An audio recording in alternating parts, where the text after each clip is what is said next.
Good evening, everyone. We'll just give everybody a couple minutes and then we'll get started, okay?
Okay, let's go ahead and get started. Now we're going to be talking about chest pain. The cardiac system is really one of the topics and areas that you want to get very, very comfortable with because we only have one heart, right? And again, when people have these vital organs that have different conditions, we really want to make sure that we're well versed. Now, chest pain, of course, is one of those complaints that we pay close attention to because chest pain really gets every single patient an automatic 24-hour stay in the hospital. So we'll go ahead and get started and look at this case study.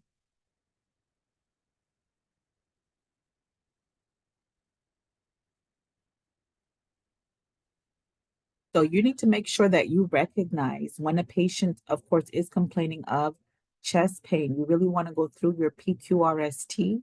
You want to identify exactly where it is, what's going on with the patient, what are they looking like?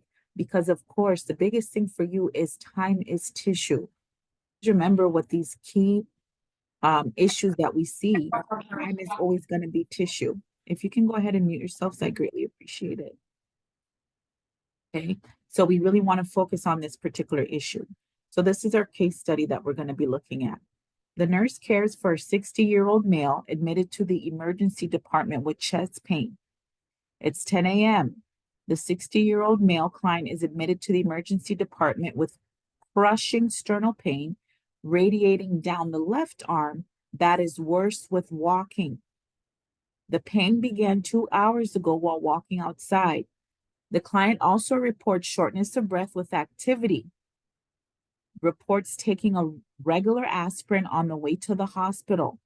The vital signs are a temperature of 99 degrees Fahrenheit, heart rate 110, respirations 22, a blood pressure 160 over 90, pulse ox is reading 93% on room air. The chest pain he tells you is an 8 out of 10. Weight currently reported at 280 pounds, 127 kilograms, a BMI of 35. Started on unit chest pain protocol. oxygen applied, and nitroglycerin given. A peripheral intravenous line has been placed in the client's arm, morphine given, and the labs have been drawn. The diagnostic report that you're given tells you the ECG shows sinus tachycardia at 110 beats per minute. There's ST segment elevations in leads V3 and V4, the anterior leads. They also run labs on the patient. So the cholesterol is there at 250, WBC 10, platelets 400,000, potassium 3.9, sodium 140, mag 1.5, troponin 0.5, creatinine kinase MB 170. So that's what you're given. And remember, you're going to have a minimum of 3 case studies on your boards. And remember, each case study usually has 6 parts and has a bow tie question sometimes accompanied. So based on the information given, the nurse reviews the diagnostic tests and laboratory findings. Which 2 findings, based on what you were given, are most significant? ECG, cholesterol, platelets, WBC, troponin, or creatinine kinase?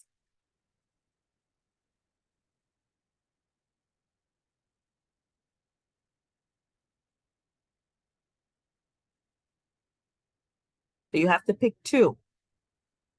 So out of those 2, out of the labs you were given, find out the one that's most important. Okay. So you want to make sure you get all the points that you can. So you want to read through everything and you pick the right amount that it's giving you. Okay. So we're going to go through the case study like this is board, and then we're going to review the answers at the end. Okay. So I see some of you pick troponin, creatinine kinase. Okay. So then we'll go to part 2.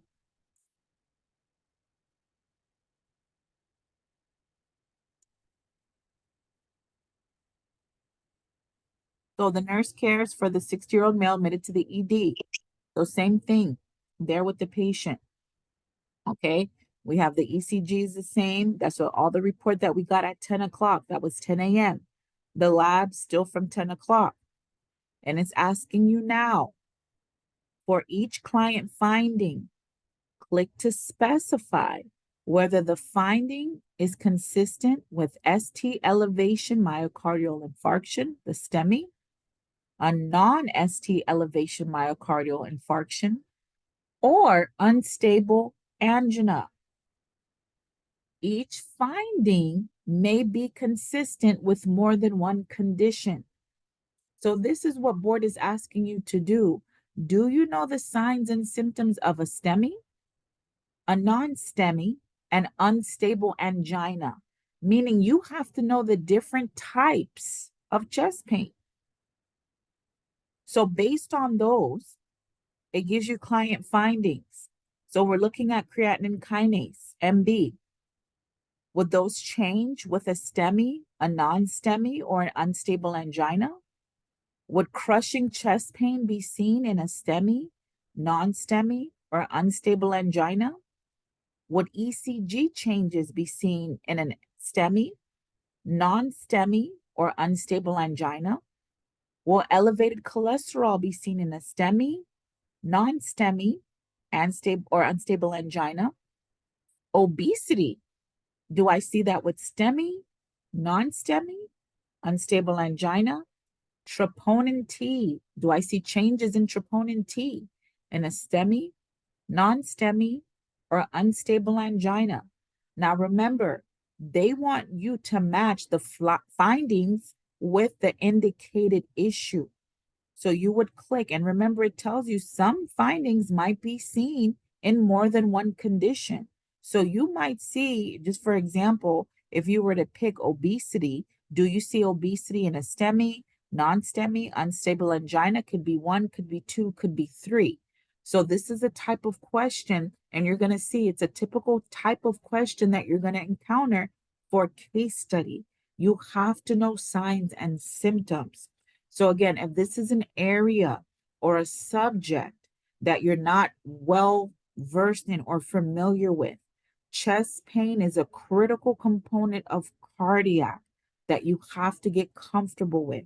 You have to know the difference between a STEMI, non-STEMI, stable angina, unstable angina. And remember, unstable angina is often referred to as variant angina or prinzmetal angina as well. Okay, so you would go ahead and you would click that to know what exactly is going on with the patient. So again, we're going to go through the case study and then we're going to review the findings. But I'm going through it this way for you to really see, do you understand how your knowledge, how your studying has to be when it comes to these case studies? You have to understand the condition, you have to understand the labs, and you have to understand exactly what's going on with the patient. They're testing a lot in these case studies. So let's move on. So lab values are always critically important. So part 3 asks, so again, it's still 60-year-old patient. That was 10 o'clock. Those were his vitals, still unchanged. Okay. The ECG was at 10 o'clock. The sinus tach still at 110. ST elevation seen in leads 4-3, V3 and V4. Labs are still there. So they're giving you this, and you see how the case study still carries on. Okay. So now it's asking you, based on the information you're given, complete the following sentence by selecting from the list of drop downs. So it says, based on what the case scenario is giving you, the nurse should recognize that the client is most likely experiencing, and this is when you would have the drop down menu. So you would click either a non-ST elevation myocardial infarction, you would either click an ST elevation myocardial infarction or unstable angina. And you have to know what it's caused by. Caused by coronary artery, is it a blockage? Is it a rupture? Or is it a spasm?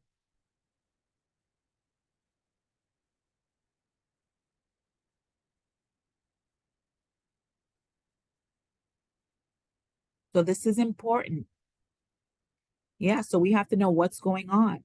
But you see how you have to know based on the labs, based on the signs and symptoms, and it's going to give you options, okay? But you have to tell them, based on what I've given you, what is this and what caused it? So this is where the pathophysiology, the etiology comes into play, okay? So you really want to have a firm understanding of when you're studying cardiac, especially chest pain, the different types, and what caused it. Is it a rupture, a blockage, or a spasm of the coronary arteries? Okay, so we'll keep going and then we'll review the answers. So now it gives you an additional component, okay?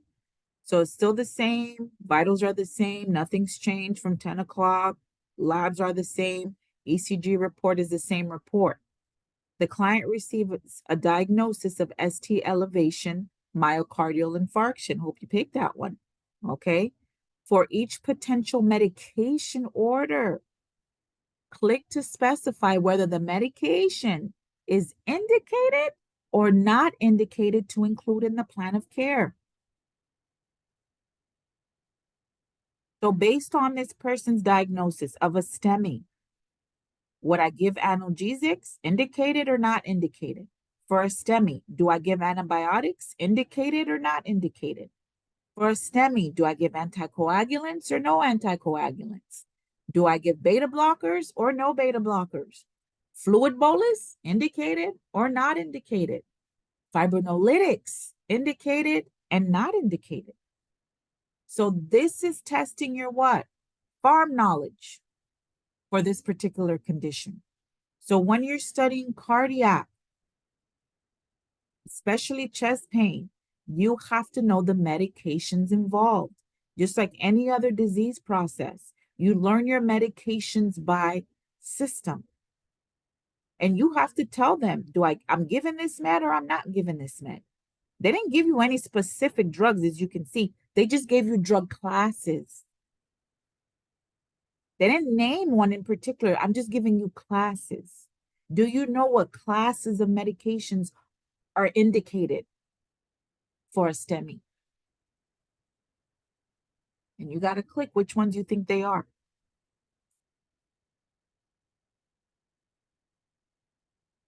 So again, everything's still the same with our particular patient. We have the same vitals, okay? The same ECG report. Lab value is the same, okay?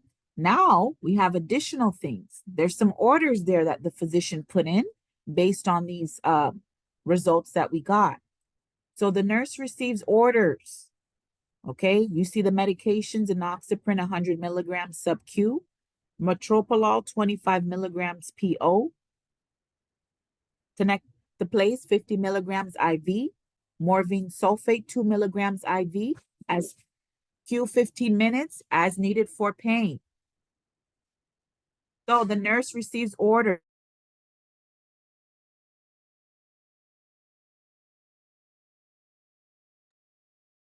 So complete the sentence from the list, the drop-down options. So the nurse should next give the, so what are you going to give first based on the orders? Are you going to give the Lovenox sub-Q? Are you going to give the beta blocker? Are you going to give the clot buster? Which should be given immediately upon admission, within 30 minutes of admission, or within 90 minutes of admission? So this is not only testing, do you know the class of medications? Now it's giving you specific medications, and you have to know based on the severity, based on your patient, based on the labs you're given, based on the vital signs, based on what the patient was diagnosed with, what are you giving and when are you giving it? Because remember, as a nurse, nobody is going to tell you what to do or when to give it. You'll have your orders, but you pick. And there's nothing there yet that says stat. Stat, of course, helps you. It means right away. Stat order would be nice. So you have to make sure that you know the order, okay, the medications, the classes. So you want to make sure, again, as I'm going through this case study, you're making notes of what don't you know, what do you need to know, and what you need to review, okay, when it comes to chest pain and medications.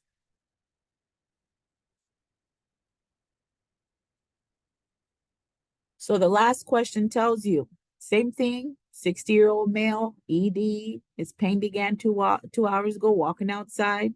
Vital signs, temperature 99, heart rate 110, respirations 22, blood pressure 160 over 90, pulse ox 93 on room air, chest pain 8 out of 10. 1025, you got your orders. And then you gave that little clot buster there, the ASCE given. They all end in ASCE, those fibrinolytics, right? At 10:30, after you gave that first medication, patient vital signs now, temperature 99, heart rate 120, respirations 22, blood pressure 150 over 85, pulse ox 95% on 2 liters nasal cannula, pain now a 6 out of 10.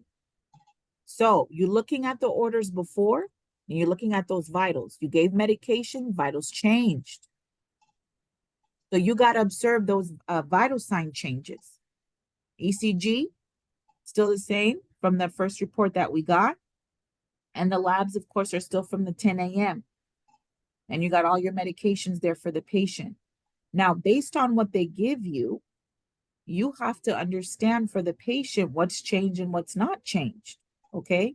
So based on this, okay, you have to tell me, when you reassess the patient after you started that chest pain protocol and you gave that medication, you have to tell me, based on the medication, did the pulse get better? Did it decline or did it stay the same? Did the blood pressure get better, decline, or did it stay the same? Did the pulse ox get better, declined, or stayed the same? Did the respiratory rate get better, declined, or stay the same? Did the pen get better? Did it get worse, or did it remain unchanged? So this is your interpretation, them testing you to see, do you know what happens and how to assess after you do something, especially medication for your patient. So you have to go through and compare what you got before. And this is the classic bow tie question, okay, for the patient that you had. So based on this, the bow tie will always have a side that says actions to take, conditions the patient's most likely experiencing, or parameters to monitor. So based on this, what do you think the patient has?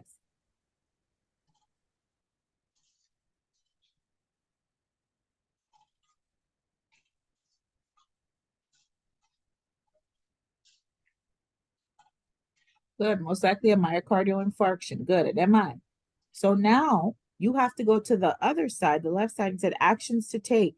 So based on your diagnosis, you're going to pick two things. Are you going to administer sublingual nitro? Are you going to administer low dose aspirin? Are you going to administer normal saline fluid bolus? Are you going to administer oxygen? And are you going to administer the technical place? And based on what you do, what are you going to monitor? Are you going to assess for pain? Are you going to do neuro checks? Are you going to check urinary output? Are you going to check your pulse ox, or are you going to check your peripheral pulses? And remember, this forms a bow tie, meaning your actions have to match your condition and you have to know what to monitor for that particular patient. Oh no. You could go ahead and mute your mics for me. Thank you. So let's look at what's going on with the patient, okay? So we're gonna go through. Now, I just went through the first part just to make sure you have a thorough understanding, okay, of what the case study is expecting from you. Because again, this is to help you study better, because that way you already know what's gonna come your way, right? It's like if I know I'm Miami Heat and I'm playing the New York Knicks, what does it look like if I don't know, if I don't look at videos and I don't look at what the players do and so on and so forth, right? How we prepare is how you're going to perform. So you always want to come in there knowing exactly what you're going to do. So let's look at this and see how you did. So based on our patient that came to the emergency department. So again, 60-year-old male client came to the ED with crushing sternal pain, radiating down the left arm. That is worse with walking. The pain began 2 hours ago while walking outside. The client also reports shortness of breath with activity, reports taking a regular aspirin on the way to the hospital. Vital signs temperature 99, heart rate 110, respirations 22, BP 160/90, pulse ox 93 on room air, chest pain 8 out of 10. Patient weighed 280, 127 kilograms, BMI 35.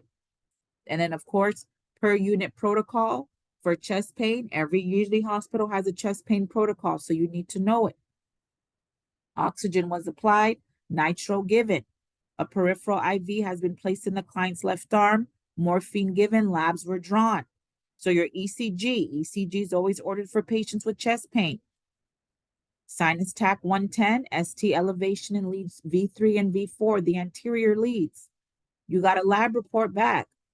Total cholesterol 250, WBC 10, platelets 400,000, potassium 3.9, serum sodium 140, MAG 1.5, troponin T 0.5, creatinine kinase 170. Now, it's very important to know these are your cardiac biomarkers, right? So you need to know your cardiac enzymes. If you want to go to the hospital and get an automatic admission, they will not let you leave if you say you have chest pain. They have to run the labs every 6 to 8 hours for a minimum of 3 times to make sure that you're not having a heart attack. That's why it's very important for me to look at what? ECG and troponin. Those are your players, okay, that you want to pay attention to. Okay, your dynamic duo, okay, that you pay attention to. ECG, troponin T, my heavy hitters when it comes to cardiac.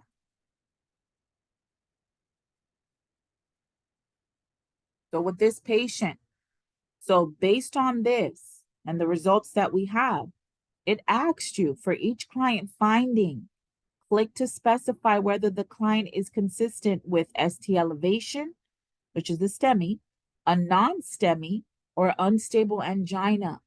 Each finding might be consistent with more than one condition. So do I see a change in my creatinine kinase? When do I see a change? I see a change only when there's a ST elevation, which can be a non-ST elevation as well. So you're going to see changes with ST elevation MI, which is a STEMI, and a non-STEMI. You don't see changes in your creatinine kinase with unstable angina. Crushing chest pain, I see it in all three: a STEMI, a non-STEMI, and unstable angina. ECG changes, I only see ECG changes in an ST elevation MI, okay? Not a non-STEMI and not an unstable angina. Elevated cholesterol, it's a risk factor for all three, okay? Risk factor. So your lipid panel, your total cholesterol, your LDL, your HDL, your triglycerides, you need to make sure you have those memorized. Risk factor for heart attack, those clogged arteries, right, can be a huge problem. Obesity, right? Pay attention to why did it give you his weight? Why did it tell you his BMI? Risk factor. Obesity is a risk factor for so many things, especially when it comes to the heart. So all three, STEMI, non-STEMI, and unstable angina.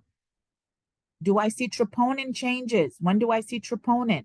Just like you only see that with your cardiac enzymes, when there's cardiac damage to the tissues. With an ST, STEMI, and a non-STEMI. I do not see cardiac enzyme changes with creatinine kinase or my troponin with unstable angina. Very important to know the difference.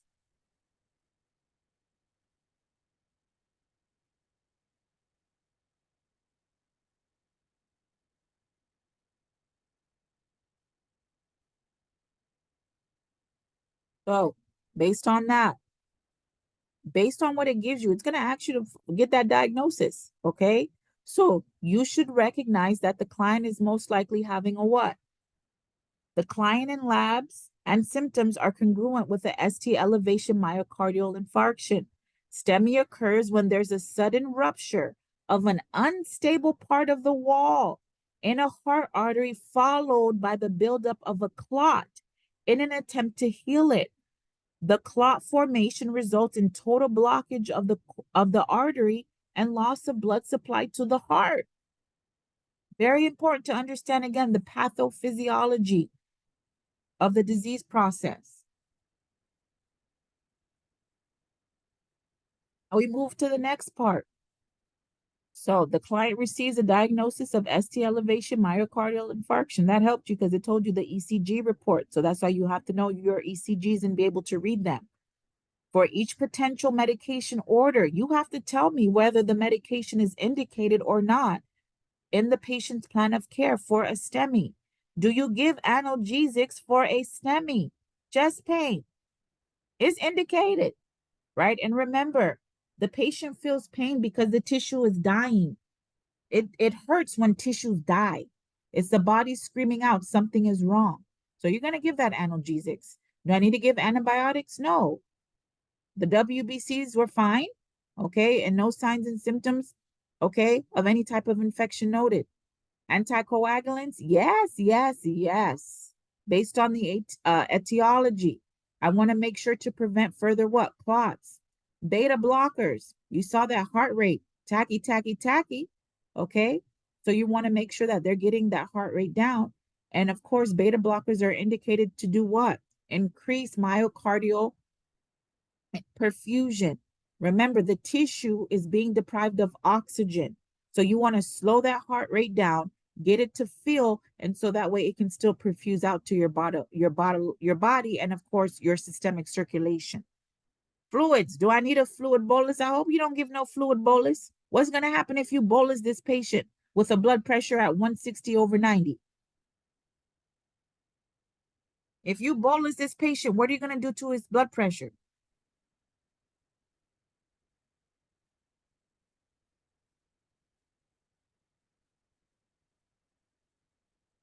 Yeah, it goes up, right? We only bolus patients when their blood pressure is what? Is down. It's not indicated for this patient. It's contraindicated for this patient. So you need to understand that. Okay.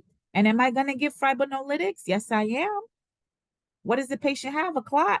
The only thing that breaks up an existing clot, okay, is a fibrinolytic. You have to make sure you understand that. And they usually have the ending ASE, right? Anticoagulations prevent, they don't break up an existing clot. So you need fibrinolytics, okay? It's like the same ATP that you use for a patient that has an ischemic stroke, okay? Please make sure you're familiar with that class of medications, all of those medications on that side. Put that on your laundry list. So this patient, caring for this particular patient, and you're looking at the patient, and you complete the sentence from the drop down.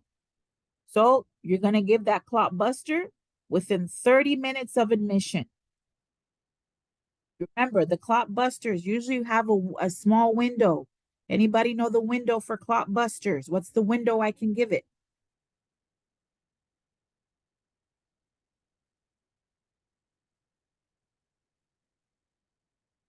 You need to know the window for emergency meds. So usually that's why you have to know when the chest pain started. You see how it told you time? Everything is very specific for you to help you answer the question. It said the pain began 2 hours ago. Remember I told you in the test taking strategies, pay attention to time. Time is always given for a reason. It's related to the medication. It has to be given within 6 hours of the onset. So am I within the time to give this medication from when the chest pain started? Yes, I'm within that time. So that's why you need to know how important this is. Because when I'm outside the window, I got to go to plan B. Okay, it's like playing a game. I got to know what's going on with the patient.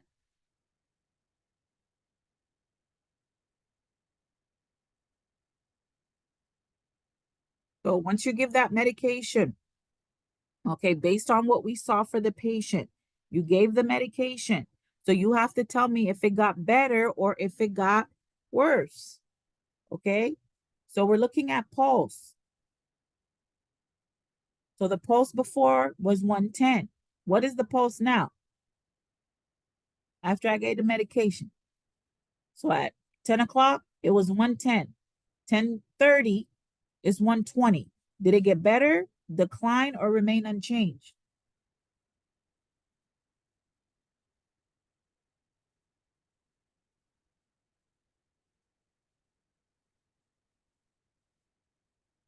So the pulse got worse. It declined. Yeah, it declined. Went up. That's not good. Okay, blood pressure. So the blood pressure was 160 over 90. Okay, now it's 150 over 85. Did it get better, decline, or get unchanged? Well, it looked like it improved. All right, I'm working with a little something, something. Okay, all right, improved. Now, pulse ox. Pulse ox was 93% on room air. Now the patient's satting 95 on 2 liters. Better or worse? Or remained unchanged? It improved. All right, getting that oxygen up, perfusion. That's what I want to see.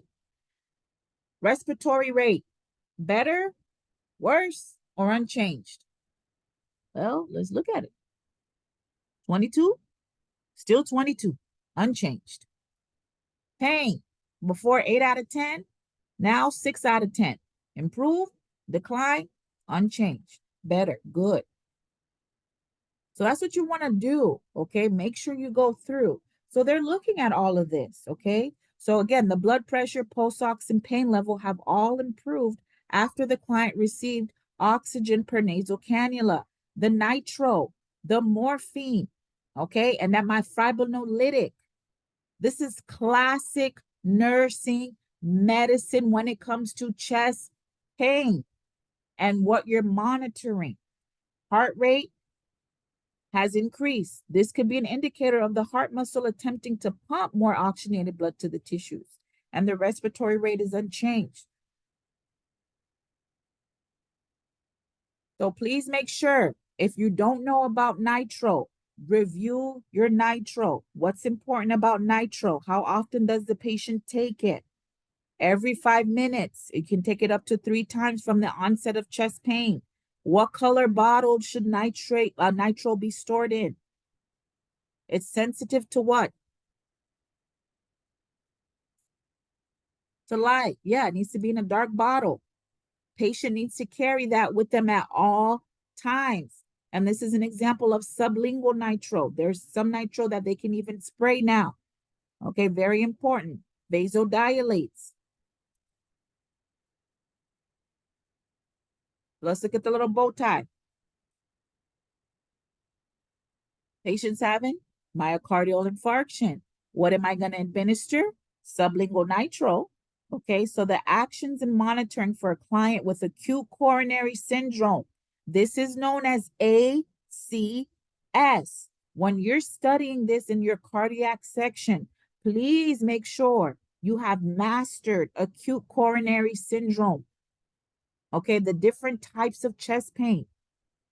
And that'll help you determine the next steps in the treatment.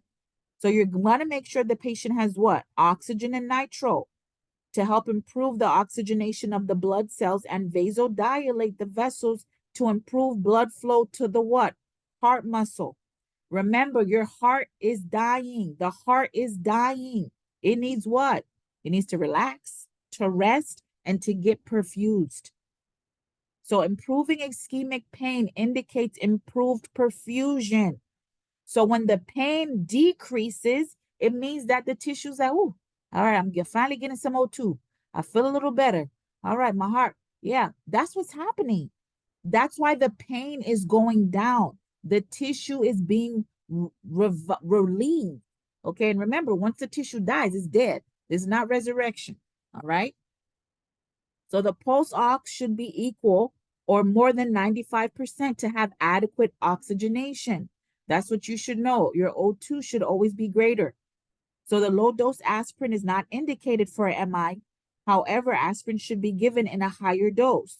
When a patient has a STEMI or a heart attack, you're not playing with no baby aspirin, okay? We not in the playground. We in the big boy park. Okay, so we need aspirin of 325. 325. The baby aspirin is for what they take daily. Okay, so we need an aspirin of 325. So again, the fibrinolytic, remember they all end in what? ASE. Actoplase, urokinase, streptokinase, tenecteplase. I don't care which ASC they give you. You need to know it. The time has to be given in less than 6 hours, and you monitor for bleeding. Because remember, it's a clot buster. It's going to break things up. Okay, so that's given to a client with ST elevation MI. However, it's done after confirmation of the diagnosis. We can't give it until it's what? Diagnosed. That's why I can't give it immediately. I have to wait for what? The results to tell me. So I'm going to still do the protocol, the nitro, the oxygen, the aspirin, the morphine. Okay, that's why it's given 30 minutes after.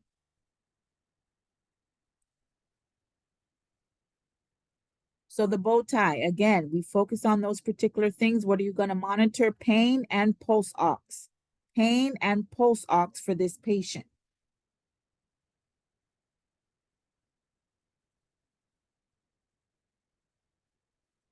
So remember, your patient has one heart. Remember where your heart is, its function. So again, as I stated, you want to make sure you're familiar with coronary artery, anatomy and physiology. Remember, your two coronary arteries branch from the root of the aorta. You have your right coronary artery and your left coronary artery. Okay, so this is important. Your anatomy and physiology. You need to know where your heart is, how you assess the heart, your 5 auscultation points, your arteries, and what is going to diagnose again the patient if they have chest pain. They're going to do a cardiac cath, a percutaneous. Okay, they're going to go in through the femoral artery to look at that heart to see exactly where the heart is blocked. Okay, so that's what's going to tell you exactly what's happening, and that's what the leads tell me with the patient. What part, what heart muscle, okay, what area, that's what my leads tell me is being damaged. So remember, your ACS, acute coronary syndrome, is usually the result of a thrombus from an atherosclerotic plaque blocking a coronary artery. When a thrombus forms in the fast-flowing artery, it is mainly formed of platelets. That's why, again, we give patients what? Antiplatelets, platelet aggregates, aspirin, clopidogrel, teclalor, okay? Xarelto are the mainstay of treatment. And again, there's 3 types of acute coronary syndrome: unstable, STEMI, and non-STEMI. So remember, with an MI, the patient, okay, may not always experience typical chest pain. And the elderly and the diabetics and the women, sometimes they're going to tell you they feel very fatigued or it feels like indigestion. So you have to know the classic symptoms of an MI and the irregularities you might see in other patients. Okay, that's what's known as a silent MI. The people at risk for a silent MI are your scary ones.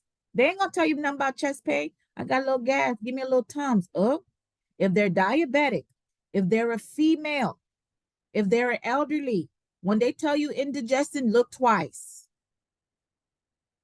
Okay, they have a lot of silent MIs. They're not gonna tell you they feel substernal crushing chest pain. A lot of women just, oh, I feel so tired, tired than normal. So again, that's why it's so important to know the diagnostic test. ECG, echocardiogram. They're going to check the heart. The heart needs to be checked. So that's what I need to do for these particular patients. Another key tip, you want to make sure. I don't know if you like Marvel, okay? If you like Batman, Spider-Man, Superman, but this is a little nice little mnemonic for you. A lot of people remember I used it even for myself when I was in nursing school preparing for my boards. It's an oldie but a goodie. Okay, it's an oldie but a goodie.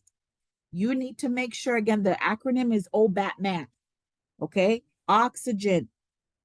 Okay, and you base the decision based on the angiography or PCI on the Gray score. So that's when they're going to do a cardiac cath. You need to know cardiac cath. Part of your NCLEX is going to focus on, do you know risk and reduction potential, diagnostic tests. Remember, I told you they're going to go through the femoral artery. Whenever I go through an artery, the patient can be at risk for what? Bleeding. So you want to monitor that site. So then you're going to think about aspirin, at least 300 milligrams, 325 is the gold number. All right. You're going to give some type of clopidogrel, high risk for bleeding, or thrombolytics. Okay. So morphine to titrate and help the patient's pain. Again, antithrombin therapy, nitro. So OBATMAN is what you want to remember when it comes to the medications. Okay. The classes for the patient. And the B is also interchangeable for what group? Beta blockers. Beta blockers for the heart. OBATMAN. So again, we give oxygen if they're satting less than 95%. Our patient in this case study was 93. If the patient's 95 or higher, we're not going to give oxygen because they're satting fine.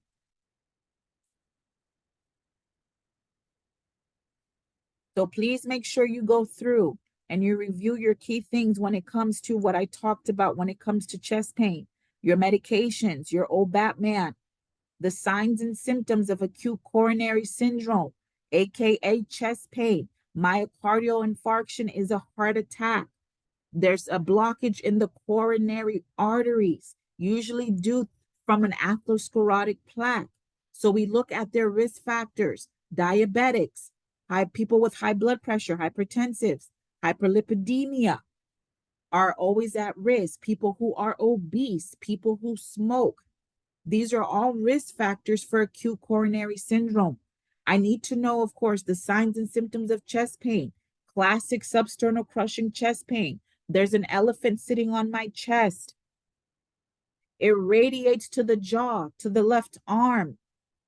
And remember, my people who present with no chest pain, diabetics, some elderly, and women, they suffer a lot of silent MIs, no chest pain. You need to know the diagnostic test. So again, ECG, they can do an echo. And I'm going to look at my cardiac biomarkers, my troponin and my creatinine kinase, my CKMB. So you're always going to see a rise in troponin with myocardial ischemia. They are released from the ischemic muscle tissue. That's how I know that that is what's causing it, okay, for the patient. So you're going to remember that. You're going to remember the interventions that you're going to do. You're going to look at the diagnostic test. You're going to look at the order in which you give the medication, the presentation, and monitor that patient very, very closely with their vital signs. Okay. So that was just an example of a quick case study. Okay. Make sure you guys go ahead, take your notes, make notes of what you know, what you didn't know. Make sure you fill out the feedback form because all of this is just for you guys to make sure that you guys are successful. But chest pain, cardiac is one of those things you need to make sure that you're very, very familiar with. Okay. So again, thank you for your time this evening. All right. Hopefully you enjoyed everything. So I'll make sure to post it as soon as I possibly can, and we'll continue to do these NGN case studies. If you guys have any questions or concerns, you can always email me as well, okay? Thank you. Have a good night. Short and sweet to the point. Of course. Have a good night.